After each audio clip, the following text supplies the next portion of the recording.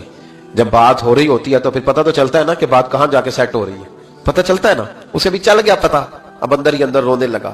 اور دیکھو امام راضی اور امام غزالی دونوں نے لکھا ہے کہ اس درد سے رویا، اس درد سے کہ ادھر والے کو بھی پتہ نہ چل جائے، مجمع کے اندر کھڑا ہے اور ادھر والے کو بھی استغفار، دیکھو ادھر والے کو بھی پتہ نہ چل جائے اور ادھر والے کو بھی کہیں ہجوم غم میں بھی توہین ضبط غم نہ ہوئی، ہم اس احتیاط سے روئے کہ آنکھ نم نہ ہوئی۔ ہجوم غم میں بھی توہین ضبط غم نہ ہوئی، ہم اس احتیاط سے روئے کہ آنکھ نم نہ ہوئی، روئے بھی پر کسی کو آنسو نہیں دیکھنے دیے۔ اب اس درد سے کہتا ہے اللہ تو معاف کرنے والا ہے نا، تو معاف کرتا ہے، پردہ پوشی کرتا ہے، اور مالک اگر لوگوں کو پتہ چل گیا تو میرے تو بچوں کا بھی جینا حرام کر دے گا، یا اللہ میری تو آنے والی نسل بھی تڑپ کے وقت گزارے گی۔ مالک تو معاف کر دیا کرتا ہے، لوگ نہیں معاف کرتے، اے اللہ یہ میری خوبیاں بھول جائیں گے، میری خامیوں پر بات، مالک میں یہ ذلت نہیں برداشت کر سکتا، فضل فرما۔ حضرت موسیٰ نے دوبارہ اعلان کیا، نکلتے ہو کہ نہیں نکلتے؟